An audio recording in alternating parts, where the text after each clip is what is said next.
Hello, everyone. Welcome. This is episode 15 of the Random Big. Album Review. For those who do not already know, I'm Larry. And I'm Brian. And the way this works is each week Brian and I alternate choosing an album for the other person to listen to. They probably haven't listened to it, in its entirety before. And we give, the experienced listener perspective and an inexperienced listener's perspective. Uh, and, we talk about it. We talk about our thoughts on it a little bit. We talk about the album as a whole. We give it a score, the most important part, and then we move on. And yeah, not too complicated. Not too hard. Brian, this Very, week. very. Yeah. Go ahead. Sorry. Go ahead. No, no, no, no, no. No, You're I all was good. saying it's a very, very, very simple concept we have here. It's pretty We simple. talk about music. We talk about music. Mm-hmm. Mm-hmm. Talk a little bit about music we don't know a ton about, but that's okay. Yep. Anyway, this week, Brian, huge week. One Big week. of one of the most successful albums of all time.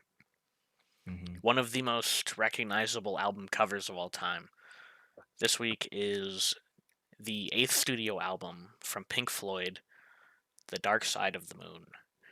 And Mm-hmm. Mm-hmm. this I very, very, very much remember like the first time hearing this album growing up, like in the car with my dad. And there's just a very vivid memory of being in like the back seat of the minivan. The backseat And of the minivan. dude, that's what I'm saying. And just man, there's just vivid memory there. And then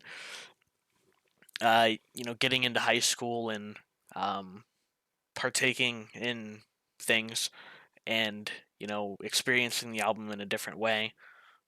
Um, specifically after eating a substance. Uh, this album, like, genuinely one. It definitely is one of my favorite albums of all time. But I will say, not my favorite Pink Floyd album specifically. I Ooh. understand why Okay. some people would Okay. say this one over, some of the other ones, but that's okay. That's for another episode when we get there. Um, so this album, definitely not the first ever concept album, but definitely one of the first and most successful concept albums where everything is just a flowing continuous story. All of the songs flow into each other seamlessly. It sounds great. It's amazing. A lot of work went into it. Um, it talks, a lot about the arduous lifestyle of, making music and traveling the world and, living the quote unquote rock star life. Mm. Talks Classic. about Classic. mental health problems, that stem from that. Specifically with now former original member to the band, Sid Barrett. He left in 1968, so just 5 years prior to this album, coming out. This Oh. album recorded in two separate sessions during 1972 and 1973 at then EMI Studios, which now more commonly known as Abbey Road Studios in London. So Sweet. obviously, you gotta have some importance to get studio time there. Mm-hmm. Um, did want to briefly talk about the album cover specifically because like it's such a simple Iconic. design. It's iconic. And the thing is like I was watching through like some of the documentary stuff that they've been putting out for the 50th anniversary of the album coming out, Mm-hmm. and they were talking about how very, very easily this album could have been a very different design or a slightly different design because Mm-hmm. they were just so unsure on what to do. The band members like gave somebody, I forget how he was related to them, but basically gave somebody the job to like make an album cover, and he had it was like a book, and it explained light in like the physics of light and how light works and this and that. And he was looking at the section on like prisms and how light refracts off of objects and stuff. Mhm. And he noticed how like when light would enter a prism, it would enter in, leave at the opposite angle, and it would, display a rainbow. Um, and so he kind of went with that idea. He drew up a few different designs. One of them, obviously, being the triangle, or in some cases, people look at it as a pyramid. And that is a tie to, obviously, Egyptian culture and the thought of the pyramids being a stepping stone into the afterlife. Mm. So that's kind Oh, of where it comes from. Very like it's you wouldn't necessarily think about it, but when you get told, it's like, oh, okay, yeah, oh, that makes it sense. all makes sense. It Yeah. all makes sense. So this album did reach number one on the U.S. Billboard for just one single week. Just a couple week, just a Huge. couple, I believe, a week or two after the album came out, it hit number one. Just that 1 week. But it did remain on the U.S. Billboard 200 charts for 778 consecutive weeks, which is just shy of 14 years. Mm. So pretty impressive. So for the tour of this album, they kind of did, and the the I hate that I describe it this way. Do you know what I mean if I say, like, you probably remember like 3 or 4 years ago, the there was like a popular thing where people would make like quote unquote 8D audio, Yeah, where it that sounded that like the audio was like all around you. it would flow around you like this or Yes, something. yeah. So that's kind of what they did with this album tour. They specifically did not want to play many like large venues. They wanted to play like a lot of smaller like theaters and stuff because they wanted to put speakers around the entire like outside, and then they could play audio from like the stereo setup of the sound being all around you. And That's crazy. for like a specific song like Money or Time, where they have like the individual sounds of like the coins hitting each other or the clocks chiming, they would come Mhm. from different parts of the room, like the That's sounds. crazy. So Wow. they kind of just created like a big concert experience.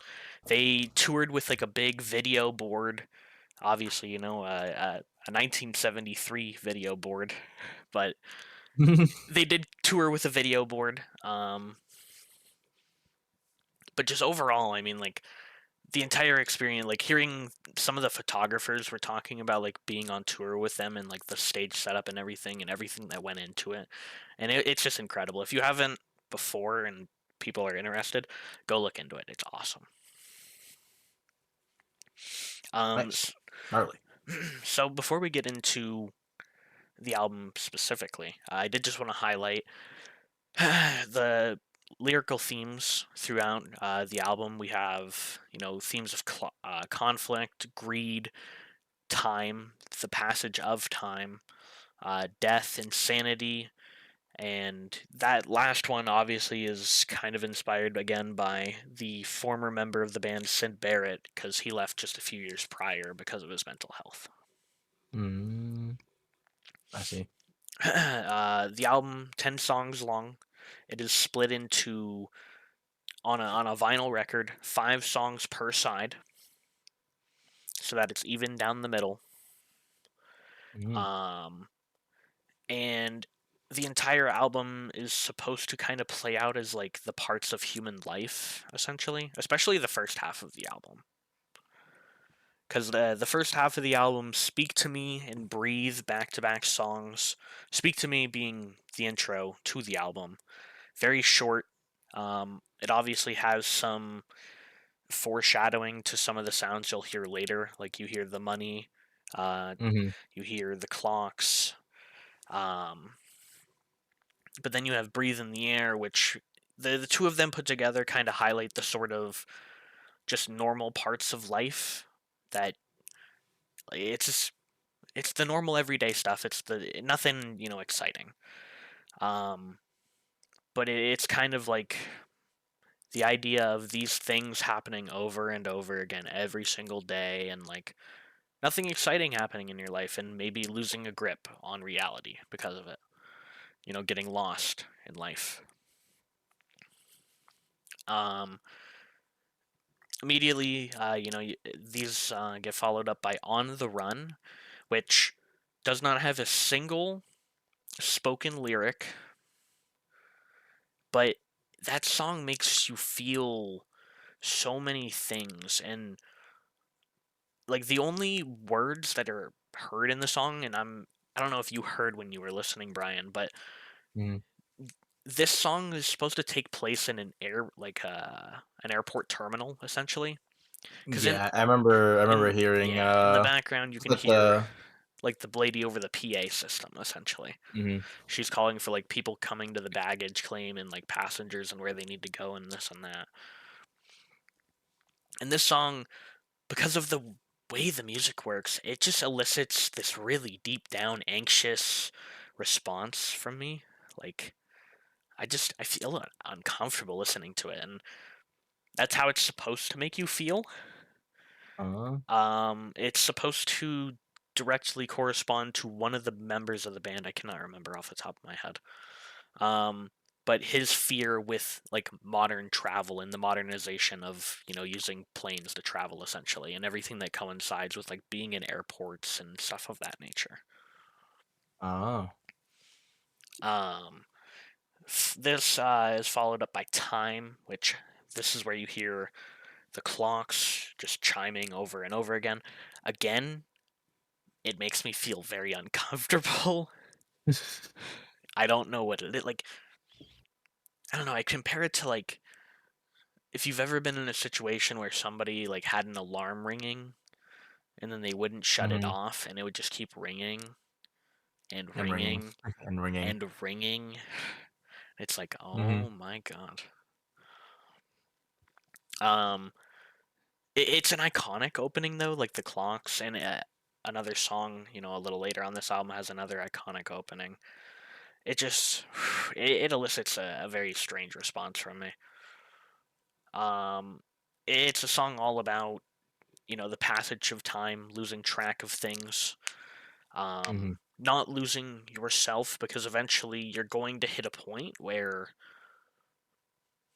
if you've lost track of your life and everything, you're gonna reflect and think, "Whoa, I'm this old already. Like how what did much I do? yeah, what have I done, and how much do I have left to do, and how much time do I have left to do it?" So it's kind of a deep down heartbreaker. I can't lie. Mm, makes you think, It and, really, it really, really does. And again, very, very toasted Larry in his high school in high school times, laying in bed at night with just the lights off, just listening to this album. It just that song is like the first one where you're just like, whoa, damn, that's. And then it's immediately followed up with the Great Gig in the Sky, which obviously it's a pretty direct reference to heaven, or a belief of a heaven, somewhere to go. mhm, Um, yeah, Claire Torrey is a special guest for this song. She is the woman who does the singing. It's not even any like it's not lyrics at all. It's just completely lyricless singing, and I love that song so much. That song is, if there were a heaven, I think that's what it would sound like, probably, in my head. So then, side two on the album, or yeah, so side two on the album, you have "Money," which again, another iconic opening between the sound of the cash registers, the sound of the money clicking together, this and that. Mhm. Um, the bass line, one of the most iconic bass lines of all time. It's a song all about greed and consumerism, and it takes, the entire, I believe, 6.5 minutes, I want to say, something of the nature. Yeah, it's 6 minutes and 22 seconds. Yeah, there you go. Yeah, I have It Spotify open. uses that entire time to just make fun of modern capitalism and just capitalism as a whole. And Awesome. keep in That's mind, what we need. this was in 1972, 1973. It's only gotten worse. Mhm. Um, it uses sound. The one thing I will say is it uses sounds of money, like the coins and the cash registers, combined with sarcastic lyrics specifically to make a mockery of capitalism, and I think that's really enjoyable. It's a great song for sure. Mm. Us and Them talks about the isolation of those that are struggling with depression, and it uses symbols of conflict between like a relationship to elicit that feeling and that response. Any Color You Like is about the illusion of having a choice in society, of being able to have a say, but in a way, one person, do you really have much of a say? You're just one. But Mhm.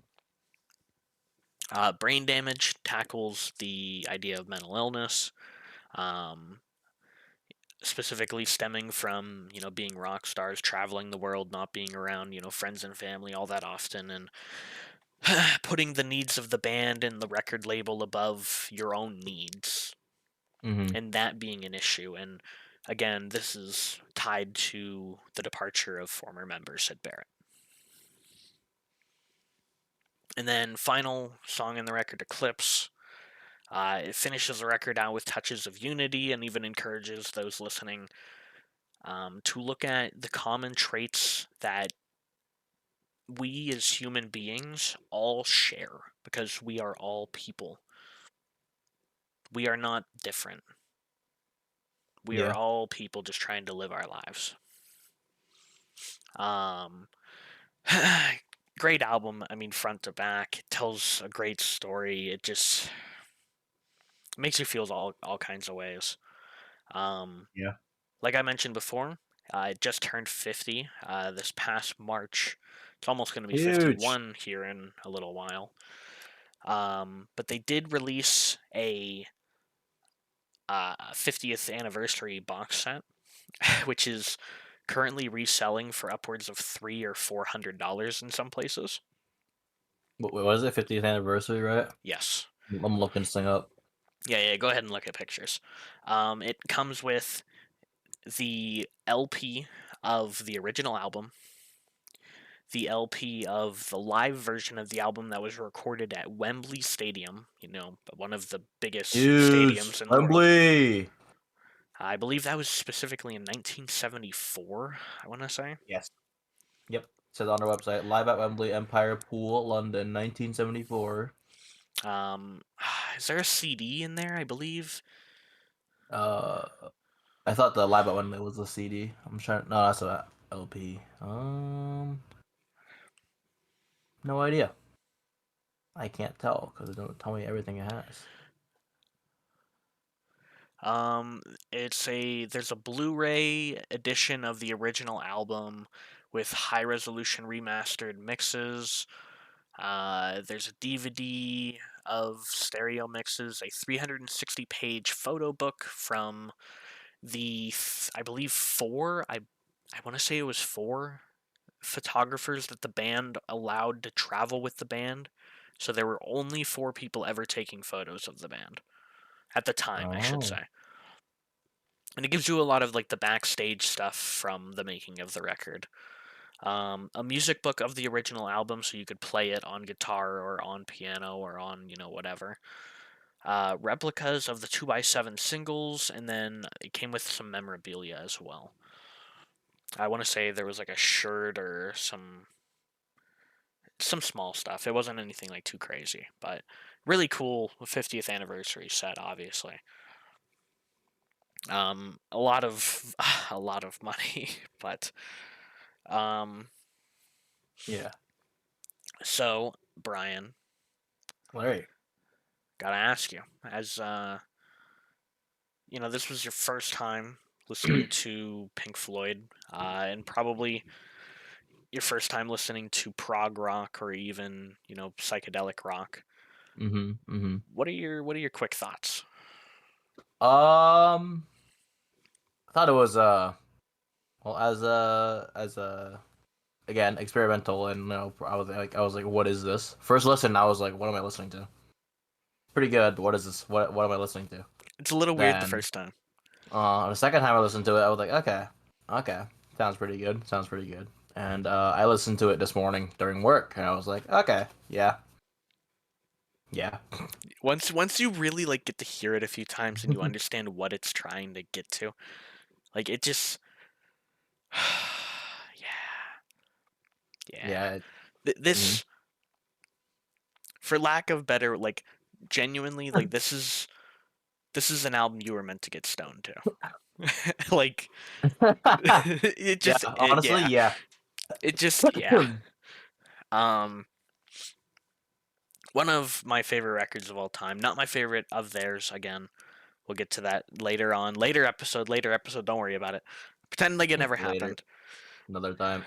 Um but Brian, favorite Right. songs or song? I like the breathe in the air. Yes. Time and us and them. Ooh. I did not expect the us and them choice from you. That's Us and them. I like it a It's lot. so good. It's so It's a good. very good So song. underrated. I feel like it doesn't get Mhm. talked about enough. I, For I me, don't know. I'm nodding along. It made no sense. I was like, yeah, yeah. for me personally, and I, uh, I think part of it is just because there is only 10 songs, so if I choose like two or three of them, it's like, oh man, that's a lot of it. I like a lot of the song. I like almost all the entire album. What is this?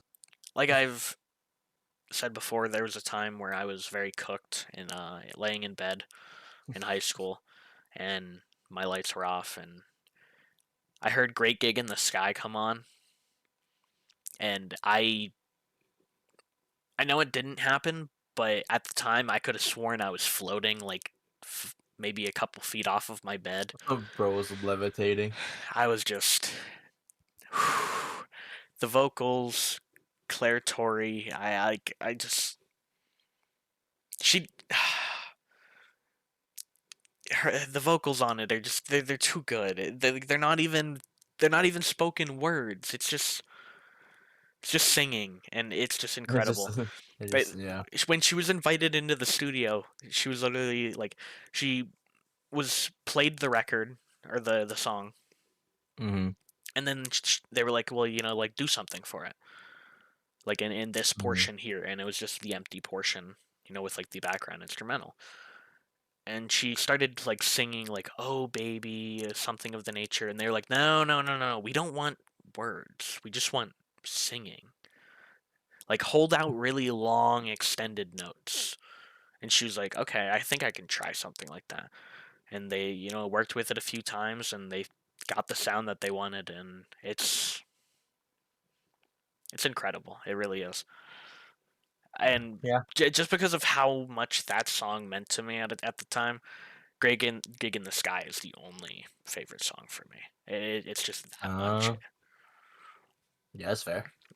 So Brian, least favorite song, if you have one. Um, if we're more about songs I didn't like, none. But if we're talking about songs I wouldn't listen to again, the first one, "Speak to Yeah, Me." speak to me. That Yeah. one, I thought. So when I first listened to it, I thought my phone was broke. I thought my AirPods were dead. So I was like, "What's happening?" And then I skipped to the next song. Like, oh, they're working. It's just that song has nothing but like a PA system going on. I'm like, okay, I get it. I get it it. it there's a heartbeat as well. Yeah, I couldn't hear that with my AirPods. I think I need new headphones, but Yeah. But I do get it. I didn't really like I said or Josh said. I it's not like I dislike like it's a bad song. It's just I didn't get it, so I wouldn't listen to it again. No, that's fair. I literally like I put in my notes here for least favorite song. I said it almost doesn't feel fair to say it, but speak to me. Yeah, Like it's the intro. It's just meant to get yeah. you in there and just give you the teaser of some Get of the sounds that they're gonna use, get and you in the mood as for well as listening. it plays the heartbeat for the beginning of the album to signify Mhm. life, and then it plays at the very end of the album in Eclipse. It closes with the heartbeat again, signifying death or end. In my Mm, eyes, at least. interesting. That's like the only thing that's like super significant of Speak to Me to me. The heartbeat. Oh, But if I had to choose a least favorite song, I mean, it's a minute long and there's not a whole lot to it. yeah. So Brian, Mhm. overall, what are your overall thoughts now? Uh, Big Pink I Floyd guy thought now, or yeah, huge Pink Floyd. No, I thought it was a very good listen. I mean, I understand why it's like people consider it as like one of one of the greatest of the all best, time? one of the greatest of all time. The vibes are well for me as a non-cooker. A Um, non-cooker. That's a good one. uh, yeah, I know, right? Just thought of it. As a non-cooker, I mean, it was kind of confusing at points. I was like, I mean, yeah, it's like how like I heard of most of the songs, and then obviously when I listened to it again, I was like, oh, this song goes hard. I understand what they're saying, kinda. He But started like, I he was like, started to yeah. put some pieces together. I put some pieces together, and then I just kept it as that. So when you do a puzzle, and you have all the edge pieces together, and you have to fill in the center. Hmm. Yeah, that's as far as I got. Fair enough. Fair enough. But yeah, No, one overall, I thought it was good. Not my style though. So one day if it ends up happening this way and we end up getting a place together, we'll have to get this album on vinyl because that is the proper way to hear it. and Eh, then they're gonna cook me, Um, and then we're gonna cook. sure. Yeah, I mean, overall, this album is, like I said, it's one of my favorites of all time. It